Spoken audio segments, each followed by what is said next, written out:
Hi everybody, welcome back to my channel. I'm Yesha if you're new here, and I have actually gained a lot of subscribers since my last video, so thank you to everyone who is new, who subscribed, and of course everyone who has already subscribed to my channel. I really appreciate it. I obviously haven't posted in a couple of weeks now. If you're wondering why, it's because I just had a baby boy and it's been a little bit crazy since we've gotten home, but I'm back and I'm going to try to at least make more regular videos. I definitely needed a little bit of a break there, but I'm back now. And during the last couple of months, I've gotten so many questions about that basically are along the lines of, hey, I didn't match, what can I do? I know that radiology was a tough year this year. It was hard to get into radiology for some reason. And of course, we're not going to know exactly what that looks like until the NRMP match data comes out. But I thought I would at least make this video to tell you what you can do to improve your application for next year. Because again, this is just such a common question that I've been getting, and I just feel like the advice is all the same. It's really the same things that really I tell people just to get into residency even for the first time, right? So a lot of the advice is going to be the same, but hopefully this helps you. I know that at this point, a lot of people have already figured out what they're going to do for the next year, but if you are watching this and you are, maybe in the next cycle or something else, and you don't know what you're going to do next year, maybe you're in the scramble right now or you're in the SOAP and you're trying to figure out, what do I do? Well, you kind of have three options. The first is that you can do an intern year, right? So you can SOAP or scramble into an intern year. It's not really called a scramble anymore. That's kind of a more historic term at this point. But you can SOAP into an intern year. So that's a prelim surgery year, a prelim internal medicine year, a transitional year, and I think there are a couple of others, but those are the three main ones. Now, this has pros and cons, right? Is it really the best option? It depends. It depends on your situation, first of all. So, first of all, do you need a job with a salary? If so, then this could be a good option. The second thing, and the reason why I don't know if it's always the best option, is because it doesn't guarantee that you're going to get another residency after. So you might just be stuck with an intern year, and then what do you do from there, right? It kind of keeps you in this limbo until you match into an advanced specialty. So just keep that in mind, but I do think that it's a solid option and definitely at least gives you something to do for the next year. The other reason why I think it's kind of plus minus is because it takes away from time that you could be networking, you could be going on interviews, you have to schedule those interviews around your intern year, which can be challenging, especially on a busy internal medicine or surgery year. It can be really hard, and you have to use vacation days essentially for those interviews. Now, everything is virtual, it's a little bit easier, but still. It's also challenging because you want to do research and you want to do these things to strengthen your application while also being busy as an intern. Intern year is really hard, especially in some places, including those places that usually have open spots during the SOAP. So just some things to consider before you jump into that option, because I know during the SOAP that can be the one thing you're trying to go for is okay, just get a prelim spot. But just remember that it's not always the best option, and there are other options. At least consider all of the options before you make a decision. The second option is actually doing a prelim, no, what is it? It's not a prelim year, the second option is just delaying your graduation. So don't SOAP into a spot, just delay your graduation. I think this is actually a really good option.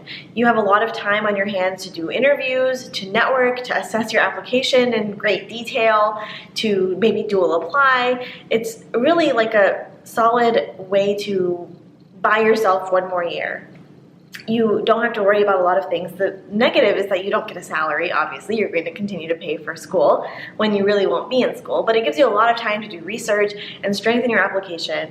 And I do think that there is some difference in terms of program directors are always looking at how many years since you graduated, right? Years from graduation, I think, is something that they talk about, or something that at least comes into play when you're looking at IMGs and people who didn't match. So that would actually delay that by 1 year. So that would actually be a pro, in my opinion. I'm not a program director, like I said. I always say that. I'm not on an application committee. I've reviewed applications. We help with our internal residency interviews as residents, but I'm not a program director. So that's just my opinion, and based on what I've seen and heard from a lot of people and through our own residency application process. So that's one thing I think that would probably be, if I were going through it and I didn't match, that would probably be my favorite option, would be to delay graduation, because I think it gives you the most flexibility in terms of time, in terms of what you want to spend your time doing, and also just networking and mentors, and maybe you can do an away rotation. You can do an away rotation at several institutions. Like, it just gives you a lot of flexibility. So that would be my favorite pick.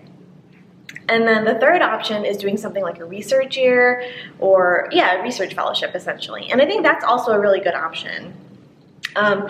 These are kind of rolling. So if you are someone who kind of misses that SOAP window and you're looking for something, and maybe now it's kind of, what is it now, like the end of May, and you're like, what am I gonna do? I need to find something to do. A research fellowship is a really good idea, especially because they pop up kind of all throughout the year.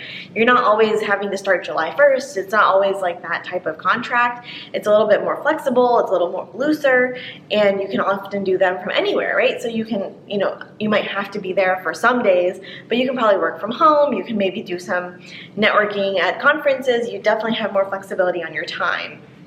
And so that's another really good option, especially if you can get into a really high-powered institution, like an academic institution, which are usually the ones that have these research fellowships.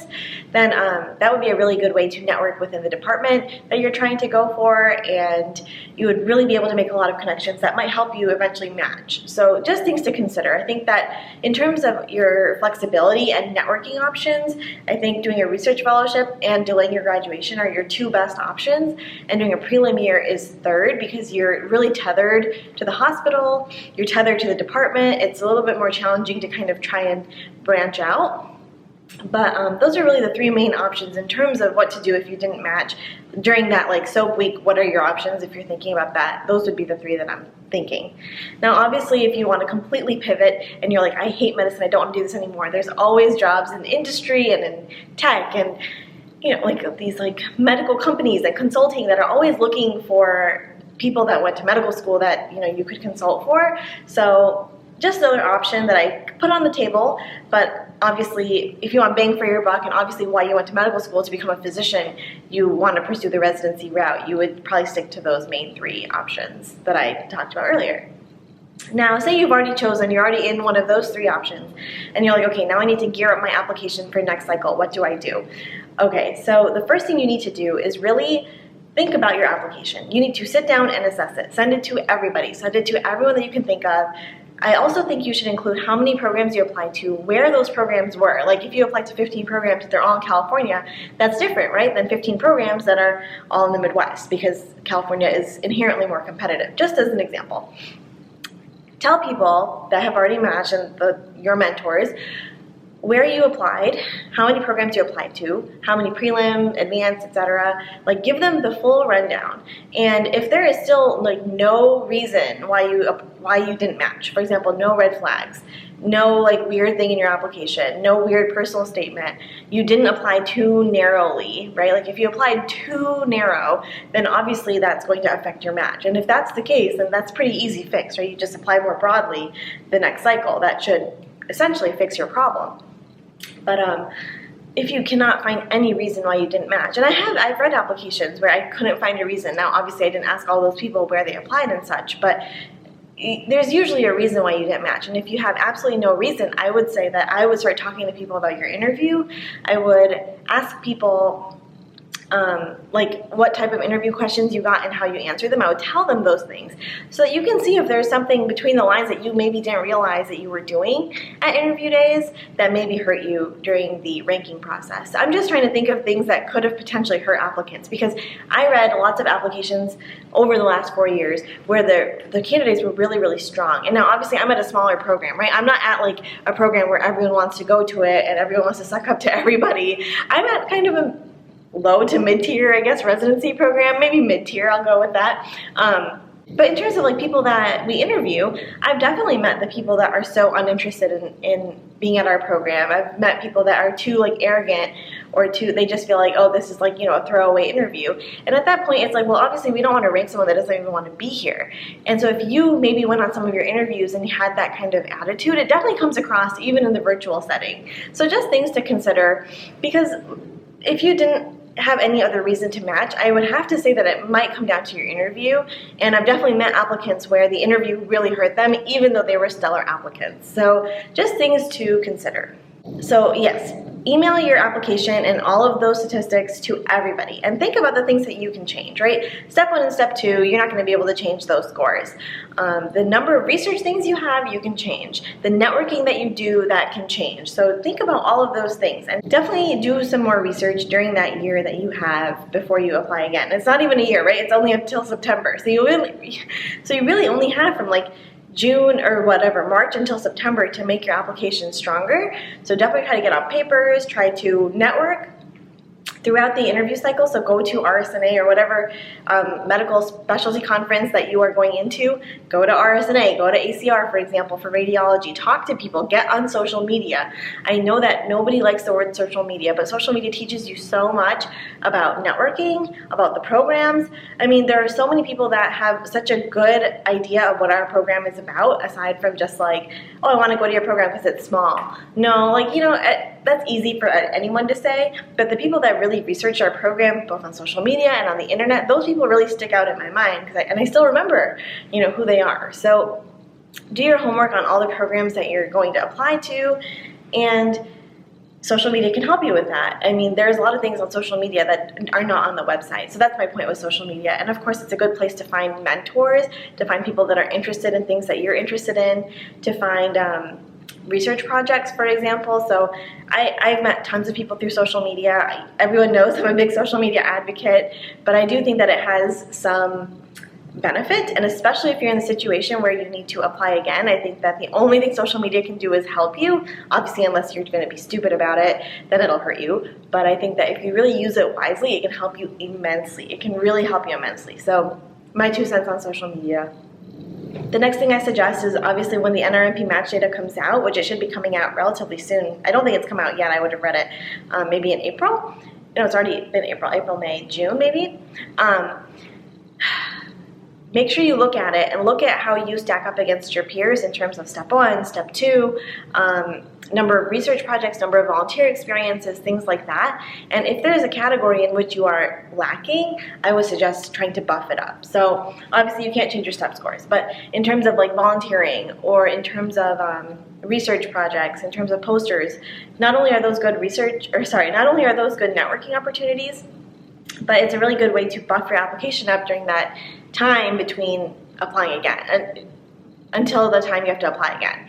So I would really highly suggest looking at it critically, looking at the numbers critically, counting up how many research projects you had and seeing how that compares, because that'll tell you exactly where you need to improve your application to do well in the next cycle. The next 2 things are pretty obvious, but just in case.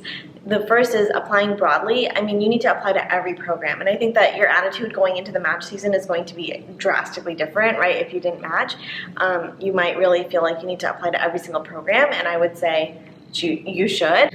I would definitely not take it lightly. I would apply to every program. I would come to every interview extremely interested, tell them how interested you are, tell them why you're interested. I would research every program thoroughly.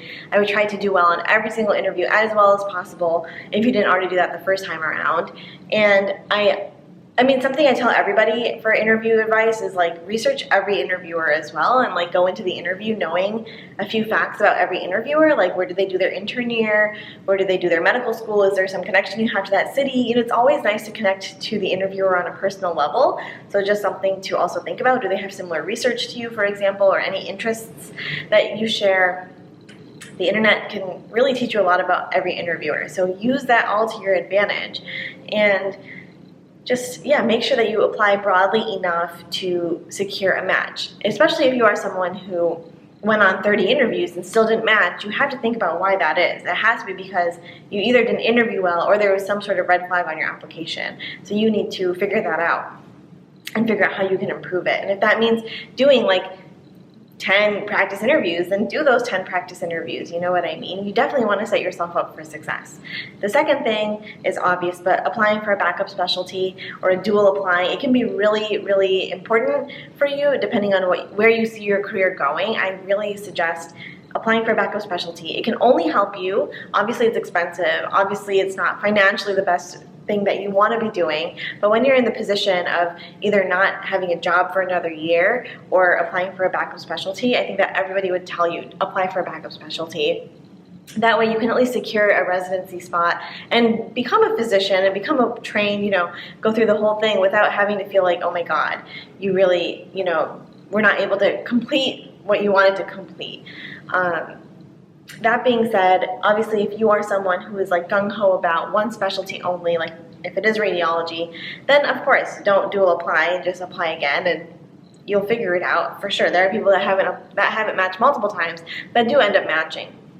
It gets harder every year, but I do think it's possible. I won't say it's not possible.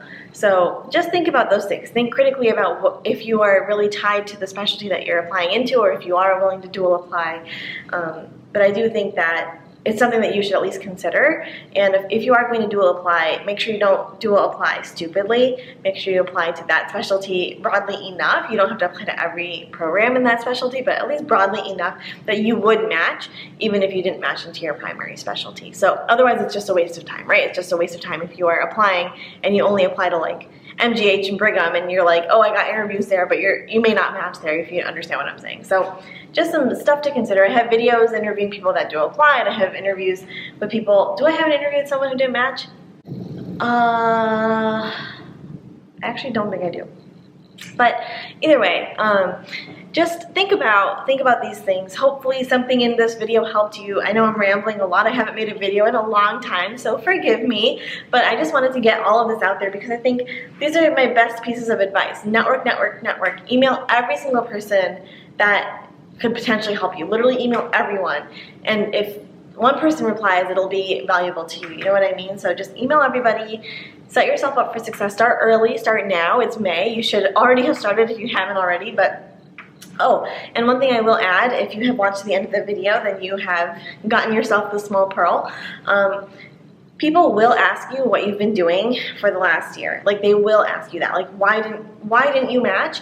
And what have you been doing since then to improve your application? Make sure you have solid answers ready for both of those, especially why didn't you match. You should have a great answer ready for that.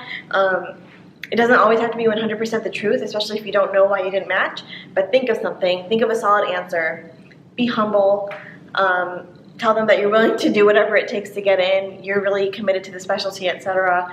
Those are really important things for program directors to hear, because when they hear that, then they know that you're someone who goes after what they want and doesn't let, one failure kind of stop them from reaching their goals. But you have to be humble. You have to be humble, but like aggressive, not aggressive, but like you have to be persistent. You have to be really honest and transparent about what happened. And I think that you will be successful if you are all of those things. So in any case, like I said, I hope something in this long, rambly video helped you. But yeah, I will see you in my next video. Bye.